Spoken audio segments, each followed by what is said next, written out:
आज हम लोग खिलजी वंश के बाद तुगलक वंश के बारे में पढ़ेंगे कि तुगलक वंश का स्थापक कौन था और किस तरह से इस वंश की स्थापना हुई, खिलजी वंश के पतन का कारण क्या है।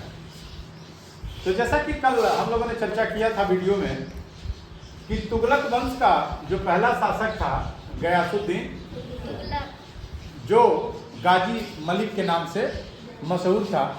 और गाजी मलिक चूंकि ये सेनापति होते थे, कमांडर होते थे, तो इसने खिलजी वंश के जो अंतिम शासक था उसके बाद खुसरो था, खुसरो की हत्या करके यह तुगलक वंश का स्थापना किया, जिसका नाम इतिहास में गयासुद्दीन तुगलक के नाम से हम लोग जानते हैं, जो 1320 ईस्वी में सत्ता संभाला और 1325 ईस्वी तक इसने शासन, 5 साल शासन इसने किया।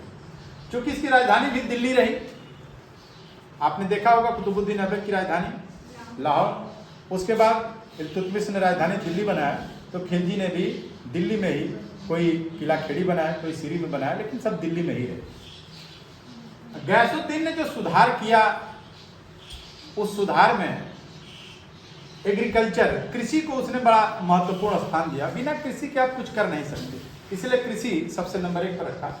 उसके बाद मोहम्मद बिन तुगलक, जो जौना खां के नाम से जाना जाता था, उसने 1325 ईस्वी से 1351 ईस्वी तक शासन किया और यह बहुत विद्वान था।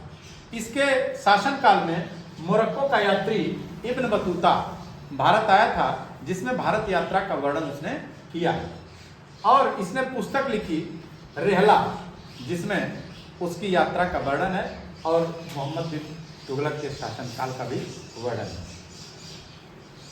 जैसा कि आप जानते होंगे कि मोहम्मद बिन तुगलक अच्छा शासक था, विद्वान था, तो इसने कई नई नई चीजों को लागू किया, लेकिन वो सफल नहीं हो सकी। जैसे दोआब, गंगा और जमुना के बीच में जो उर्वरक भूमि थी उस पर उसने टैक्स लगा दिया। क्या लगा दिया? कुछ अन्य प्रकार के टैक्स लगा दिए। भयंकर अकाल पड़ गया, किसान कहाँ चले गए?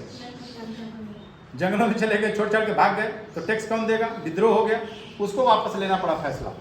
दूसरा फैसला इसने किया, दिल्ली से इसने राजधानी कहाँ ले गया? दौलताबाद। चूंकि देवगिरी में आक्रमण करके मलिक काफूर कब्जा किया था अलाउद्दीन खिलजी के समय में, तो यहाँ पर भी वो दौलताबाद राजधानी ले गया, रास्ता अच्छा बनवाया, तमाम सारी सुविधाएं दिया। लेकिन 2 साल के बाद ही दिल्ली के मौसम के अनुसार यहाँ नहीं रहा मौसम, और दिल्ली का रहन सहन, खान पान, वेशभूषा भी नहीं रही, तो 2 साल के बाद पुनः उसको फैसला वापस लेना पड़ा और दौलताबाद से दिल्ली वापस जाना पड़ा। इसलिए कहते हैं दिल्ली से दौलताबाद